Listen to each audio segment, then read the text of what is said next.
ভীষ্ম পঞ্চক ব্রত এক সুবিস্তৃত আলোচনা।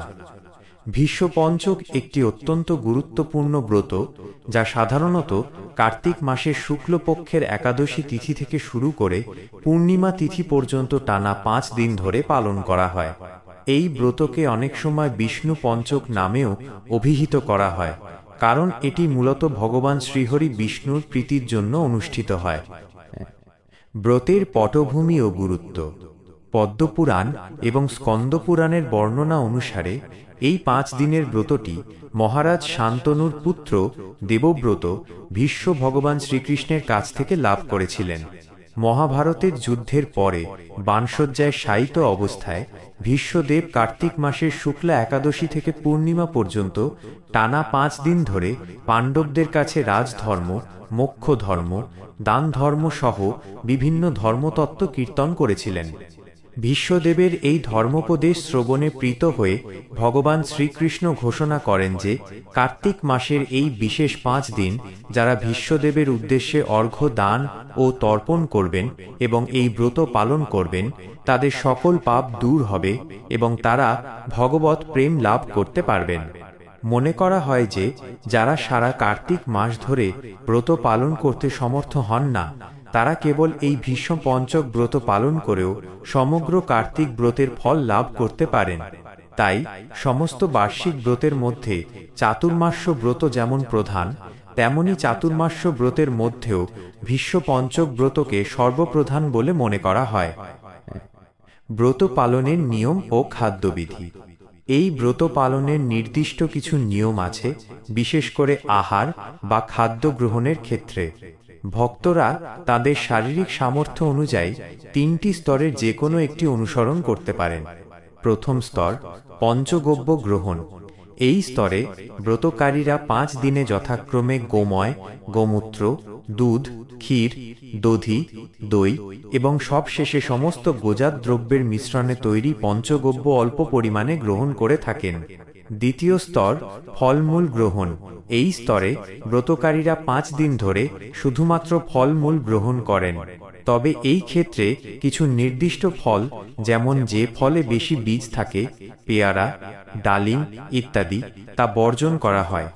আলু, মিষ্টি আলু বা কাঁচকলা সেদ্ধ করে সৈন্ধব লবণ দিয়ে খাওয়া যেতে পারে।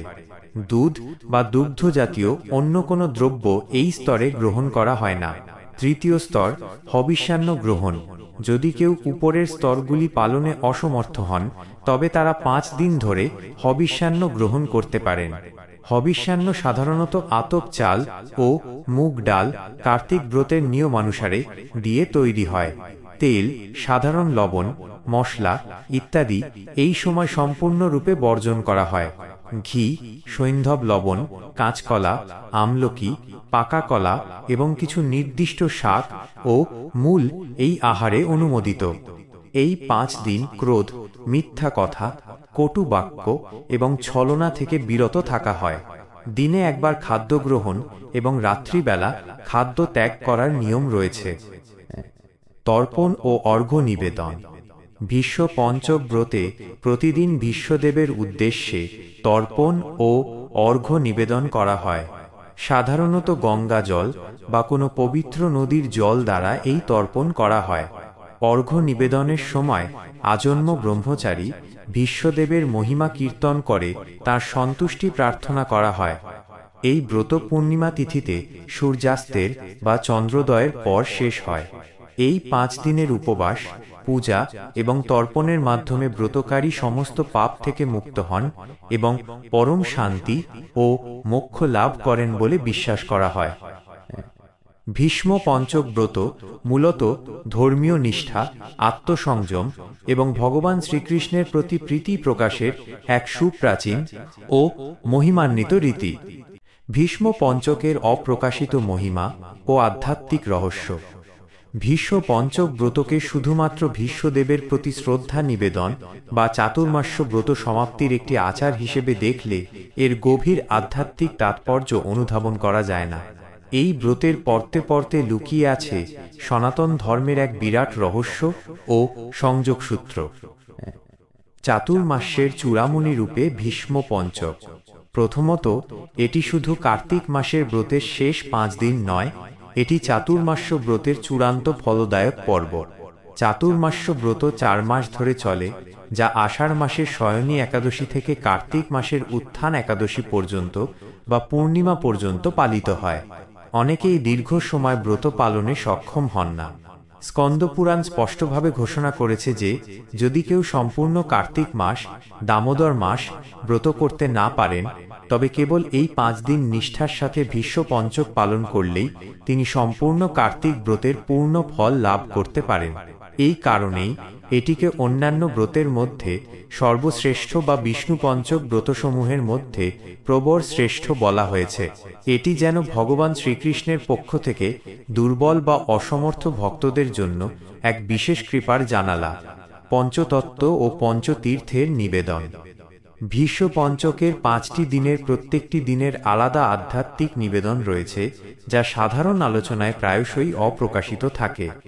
এই 5 দিনে ভগবান বিষ্ণুর বিগ্রহকে 5টি ভিন্ন ভিন্ন ফুল বা পাতা দিয়ে পূজা করার নিয়ম রয়েছে, যা মানবদেহের পঞ্চতত্ত্বের সঙ্গে সম্পর্কিত বলে মানা হয়। 1. প্রথম দিন একাদশী, শ্রীবিগ্রহের শ্রীচরণে পদ্মফুল নিবেদন করা হয়। 2. দ্বিতীয় দিন দ্বাদশী, শ্রীবিগ্রহের উরুতে জানুতে বিল্বপত্র নিবেদন করা হয়। 3. তৃতীয় দিন ত্রয়োদশী, শ্রীবিগ্রহের নাভিদেশে সুগন্ধি বা গন্ধদ্রব্য নিবেদন করা হয়। 4. চতুর্থ দিন চতুর্দশী, শ্রীবিগ্রহের স্কন্ধদেশে কাঁধে জবা ফুল নিবেদন করা হয়। 5. পঞ্চম দিন পূর্ণিমা, শ্রীবিগ্রহের মস্তকে শিরোদেশে মালতী ফুল নিবেদন করা হয়। এই 5টি বিশেষ স্থানে 5টি ভিন্ন ফুল অর্পণের মাধ্যমে ভক্তরা মূলত শরীরের পঞ্চ ইন্দ্রিয় এবং পঞ্চপ্রাণ ভগবানের সেবায় নিয়োজিত করার সংকল্প করেন। এটি কেবল ফুল দেওয়া নয়, বরং ভক্তের দেহকে ভগবানের সেবায় উৎসর্গ করার প্রতীকী কাজ। ভীষ্মের শেষ 3টি ইচ্ছা। মহাভারতের বর্ণনা অনুযায়ী ভীষ্ম পঞ্চক ব্রত চলাকালীন শরশয্যায় শায়িত ভীষ্মদেব তাঁর শেষ দিনগুলোতে 3টি বিশেষ কাজ করতে চেয়েছিলেন, যা এই ব্রতের তাৎপর্যকে আরও বাড়িয়ে তোলে। 1.